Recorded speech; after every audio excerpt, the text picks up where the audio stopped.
Welcome to Unfixed. This podcast explores the intersection of artificial intelligence and the institution of higher education. I am Zach Justice, Professor of Communication Studies and Director of Faculty Development. I am Nick Janos, Professor of Sociology. We are employees of Chico State and we will discuss some of our work, but this podcast is not affiliated with Chico State and the views expressed here are not representative of the university. Unfixed is just part of our portfolio. Check out our writing at meltsintoair.org and subscribe to our twice-a-month newsletter where we run down the top AI news stories and connect them to higher education. Nick, here we are back in the studio. So exciting.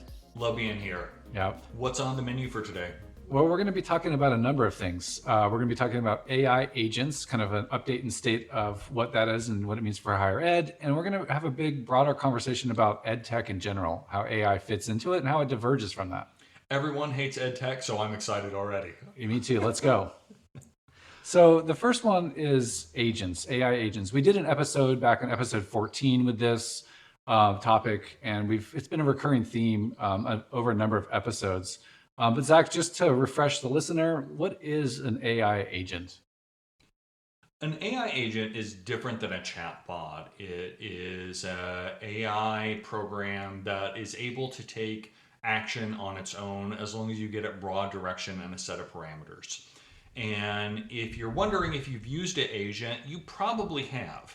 The most common one that most of us use is a research agent. So if you give the pro version of ChatGPT, for instance, a task, I need a research report on this thing. It is not just doing a one-off with its pre-training data. It is going out and scraping the internet anew, finding stuff, going through hyperlinks, going down a rabbit hole, and then compiling that into something cohesive. That's probably our most common use case.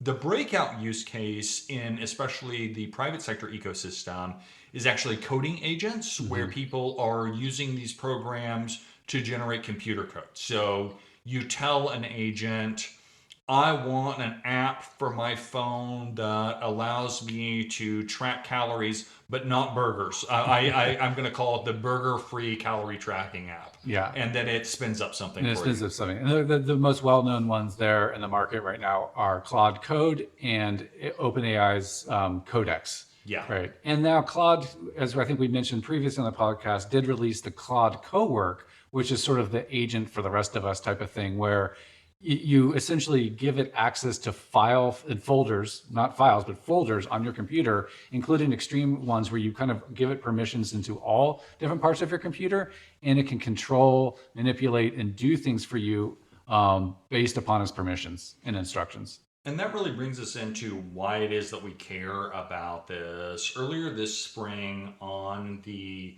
companion AI ecosystem, there was the release of the Einstein.ai, whatever you want to call it, agent, homework bot. And the pitch for that was, if you gave it your user credentials, it would log in and do a course all on its own.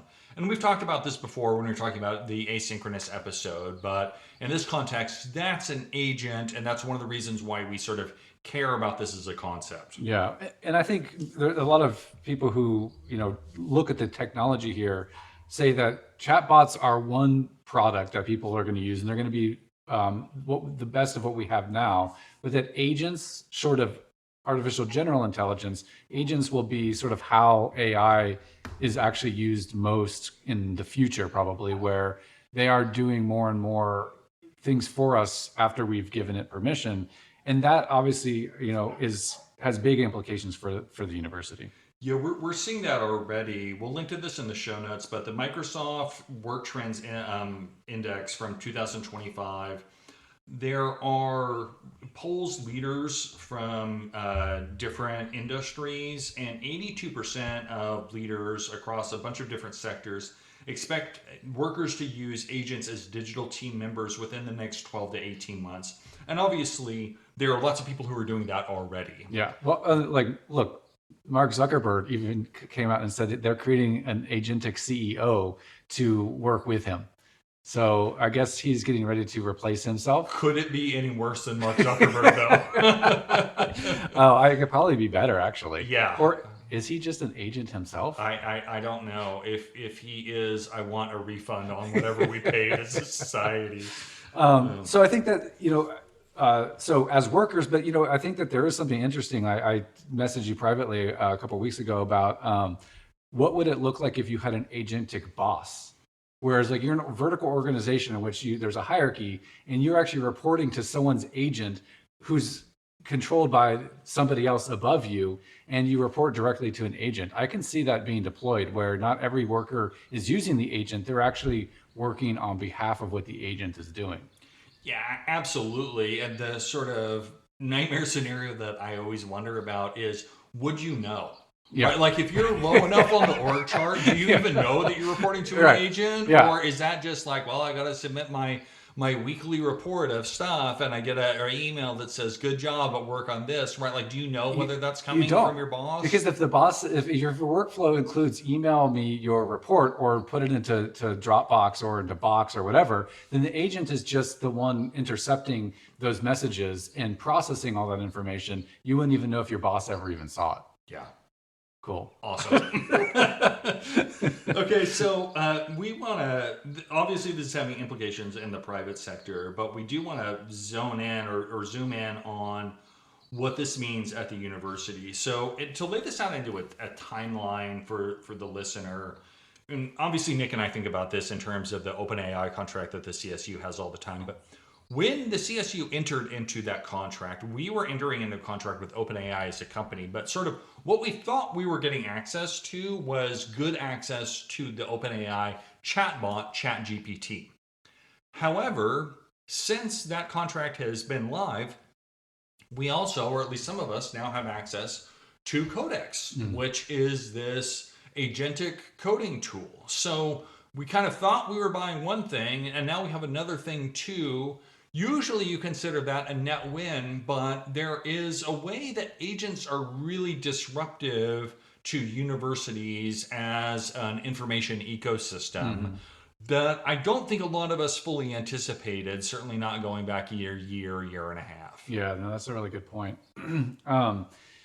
Well, I think sort of said here, but hiding in the back is really about data, though. Like because agents only work as well as the data you give it, and that means access, permissions, and that also means information security questions, FERPA, like all sorts of different kinds of levels of data security that we have to decide what we're allowed to give, what we're not allowed to give. People who want to move fast are feeding stuff in there. I mean, even our emails, which have, I guess, been deemed secure enough to send confidential information about students, are those then okay to allow an agent to monitor, access, and process?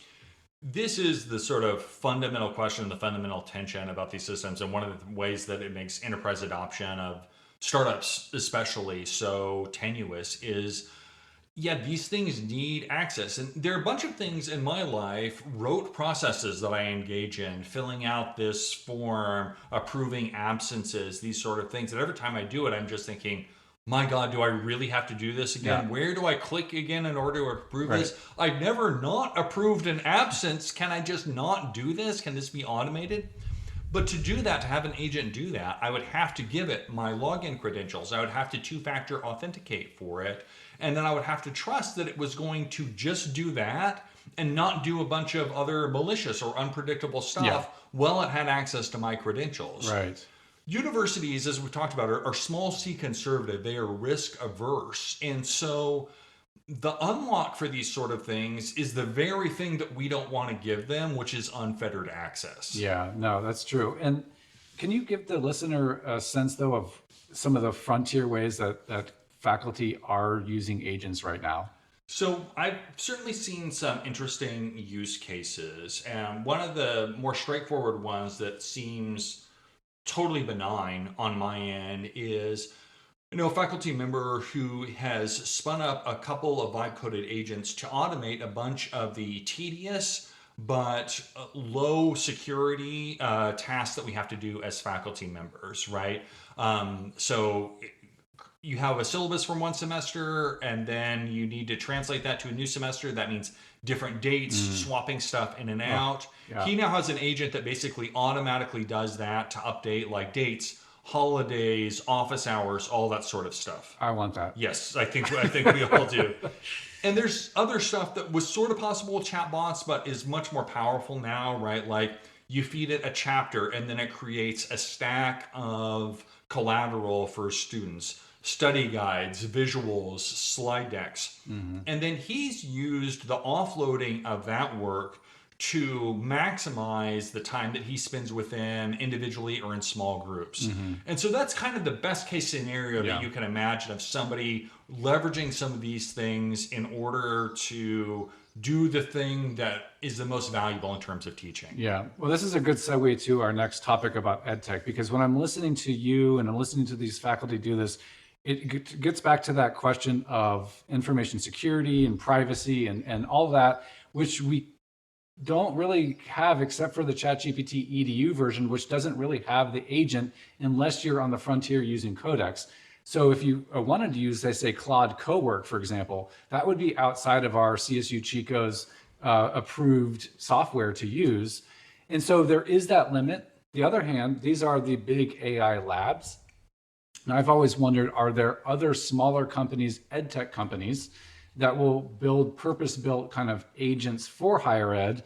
Of course, that gets us into other tricky things about, EdTech business, its relationship with the university. So let's pivot to there.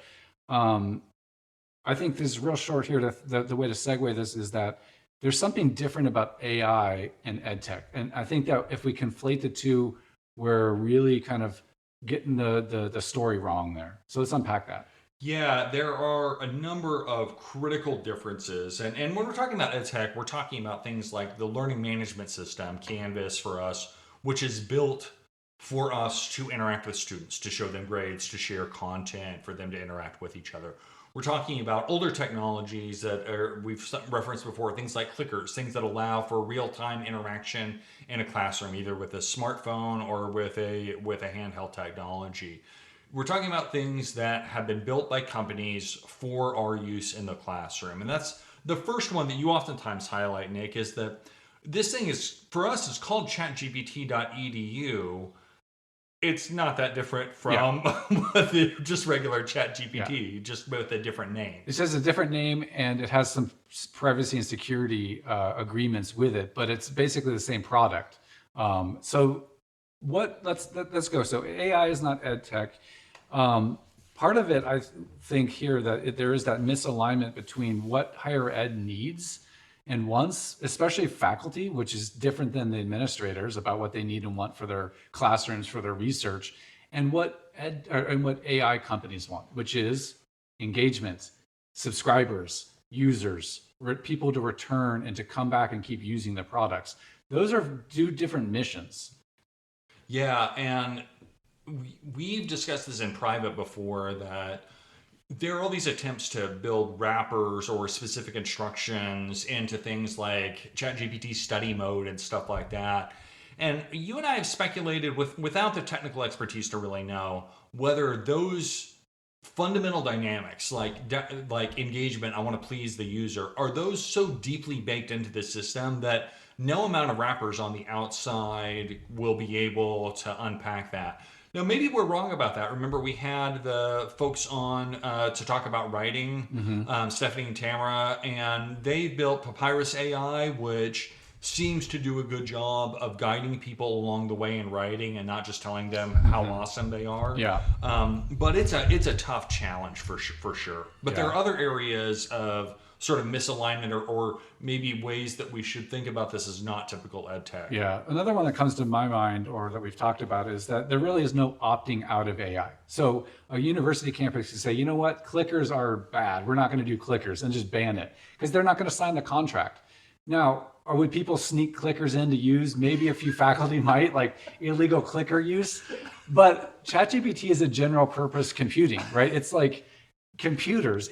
And I've made the analogy to electricity and utilities. It's not something that the university can just say, well, we don't have the contract, so therefore it's not happening. Right. People are going to use it whether we have the contract or not. I am imagining you in front of a class in like an overcoat.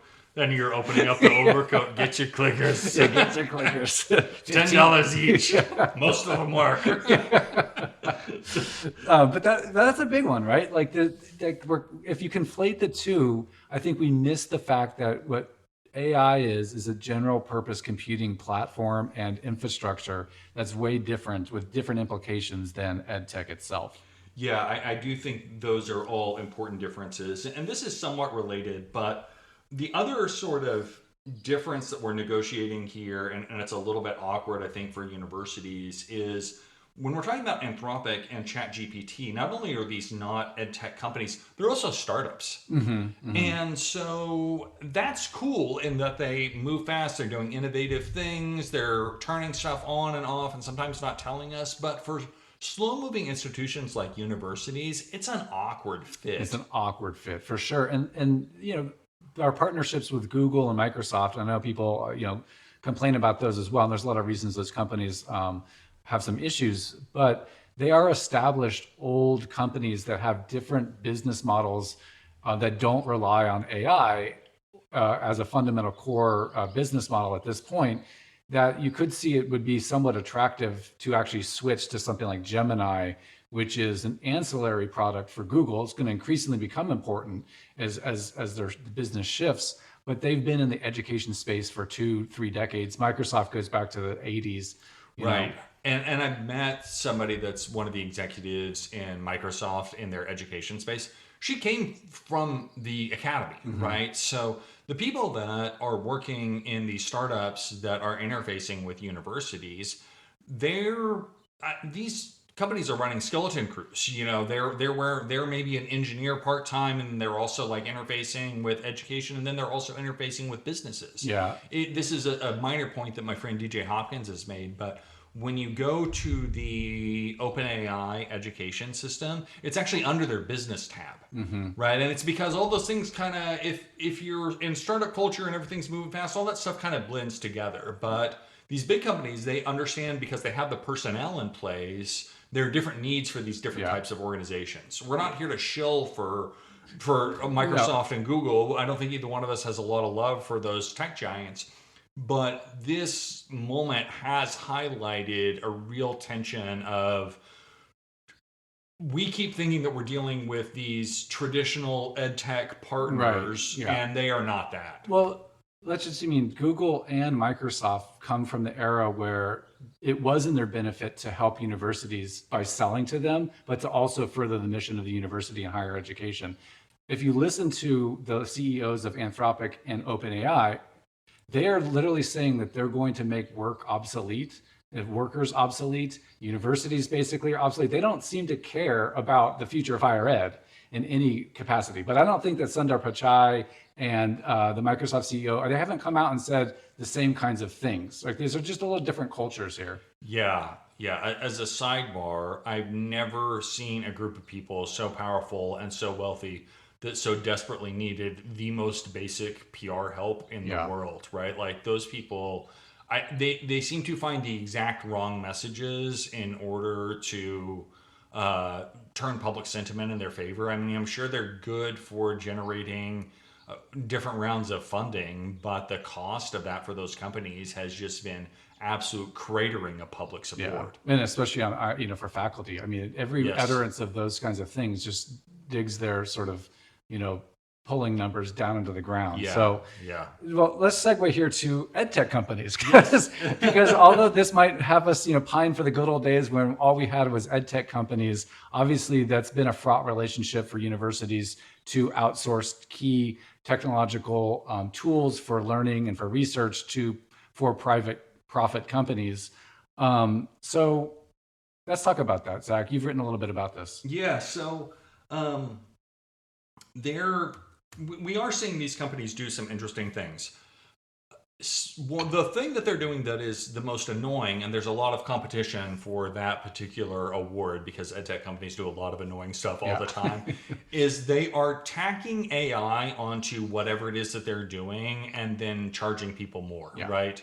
Now you have this thing that tracks student employment now powered with this Mhm. crappy AI tool. Congratulations, here's a 20% price hike. Yeah. And I don't want to get into specifics, but I've been on the back end with some of that and seen some of those contracts. And those are kind of features that no one's asking for and no one sure is making things any better, but they are resulting in price increases. Hmm.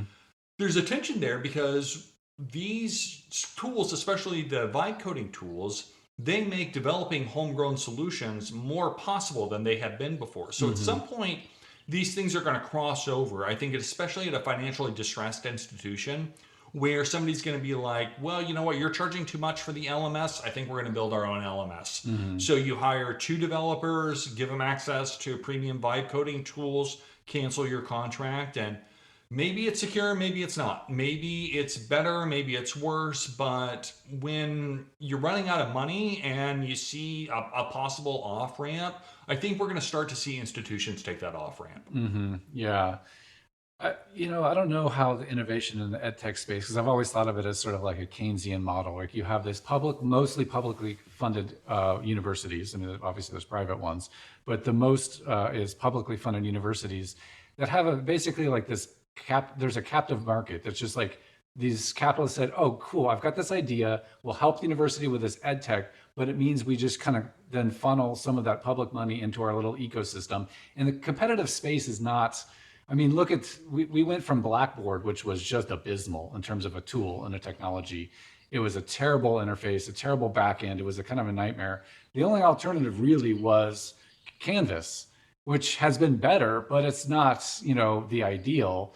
And what are we going to go back to Blackboard? No. So you're kind of like a very limited space to pick and choose among high quality products.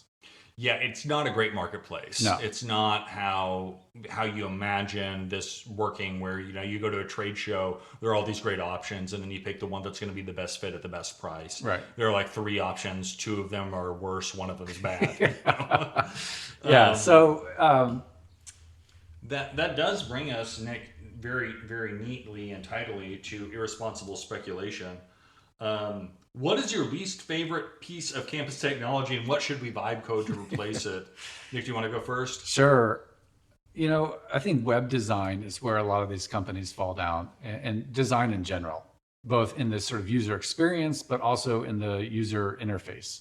And so my least favorite one is whenever I log into our human resources page, which they recently updated. And I was like, oh, there's updates coming. And they got a new company doing the back end or whatever that designs the design as well. And I logged in, I'm like, oh my God, is this year 2003 or something? It looks like from another time and another era. It just gives me that feeling like we could probably do better pretty easily here. I am trying to stifle laughter because, yeah, it is. It's like they look at our old human resources system. They were like, this is bad. But what if it was worse? Yeah. Yeah. What if, can I pitch you on a worse product than what you're using, but we're going to use it everywhere? It's like, yeah, I guess. Yeah. I guess. What's your least favorite? So there is another one that also feels of a different time that I have to use. It's what we use to process travel as well as grants. It's a system called Cayuse. And again, it's just this Byzantine structure where you have to check this box, and then there's this drop down over here, and then it routes it to this person, but not really. You have to also email them to make sure that they're going to see that it was routed to them.